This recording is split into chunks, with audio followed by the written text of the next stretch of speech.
카카오톡, 이제 메신저가 아닌 광고 어플이 되어버렸다. 오늘은 최근 화제의 중심에 선 카카오톡 업데이트 논란에 대해 이야기해보겠습니다. 여러분, 혹시 카카오톡을 켜보셨을 때 가장 먼저 보이는 화면이 친구 목록도, 채팅 목록도 아닌 쇼폼이라는 사실 알고 계셨나요?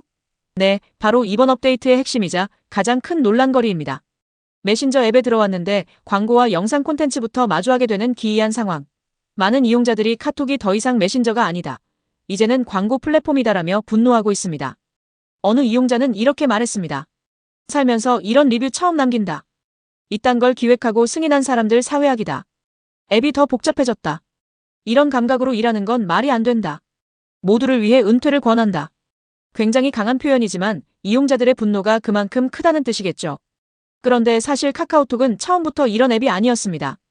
2010년 3월 18일 출시 직후 무료로 문자, 사진, 동영상을 빠르게 주고받을 수 있다는 점으로 큰 인기를 끌었죠. 출시 직후 10만 가입자를 돌파했고 불과 6개월 만에 100만 가입자를 달성하는 기염을 토했습니다.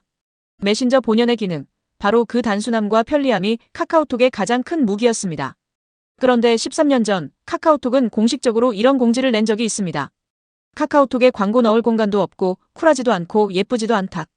카카오팀이 그렇게 가난하지 않다. 즉, 절대 광고는 넣지 않겠다고 못 박았던 것이죠. 하지만 2025년 9월 상황은 완전히 달라졌습니다.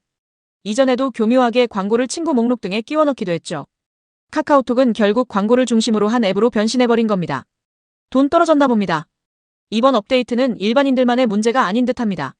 가수 이영지 역시 팬 소통 플랫폼 버블을 통해 나 카카오톡 업데이트 안 하려고 버텼는데 당사자 동의 없이 이렇게 업데이트돼도 되는 거냐며 안 돼, 제발. 못생겼어라고 절규하기도 했습니다. 실제로 업데이트된 카카오톡 친구 목록을 보면 과거에 변경했던 프로필 내역이 모두 드러나고 있기 때문입니다. 그 결과 의도와 상관없이 자동 업데이트를 겪은 이용자들의 불만이 계속 이어지고 있습니다. 다른 사람의 과거 프로필을 굳이 봐야 하는 이유가 뭘까요? 직장인 커뮤니티 블라인드에는 카카오 개발자로 보이는 네티즌의 글도 올라왔습니다. 우리도 원해서 만든 게 아니다. 욕은 해도 되지만 개발자 욕은 하지 말라. 우리는 시키는 대로 만든 것뿐이다. 이번 업데이트는 사실상 1인 기획작품이다. 이 글 속에서 언급된 민택이 형, 바로 토스 공동 창업자이자 현재는 카카오 CPO에 있는 홍민택을 지목하는 말입니다. 민택이 형, 이렇게 될 거 알았잖냐. 지금이라도 뭐라도 해봐라. 내부 직원들조차도 이번 업데이트에 대해 답답함을 토로하고 있습니다. 그렇다면 왜 카카오톡은 롤백이 불가능할까요? 또 다른 카카오 직원의 말에 따르면 이미 홈화면 광고 상품과 쇼폼 영상 광고를 모두 판매 완료했기 때문이라고 말하고 있습니다. 즉, 돈을 받아버렸으니 되돌릴 수가 없다는 거죠.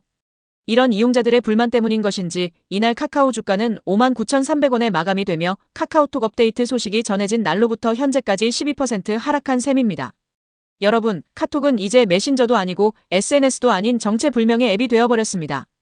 이미 자동 업데이트가 된 사람들은 롤백 방법을 찾아 공유할 정도이고 아직 업데이트하지 않은 분들도 결국 강제로 하게 될 운명을 피할 수 없습니다. 대한민국 전 세대를 하나로 만든 카카오톡. 하지만 이번에는 즐거운 대통합이 아니라 분노의 대통합이었습니다. 여러분은 이번 카카오톡 업데이트 어떻게 생각하시나요? 댓글로 여러분의 의견을 남겨주세요. 국민 메신저, 이제는 국민 광고 앱. 당신의 생각은?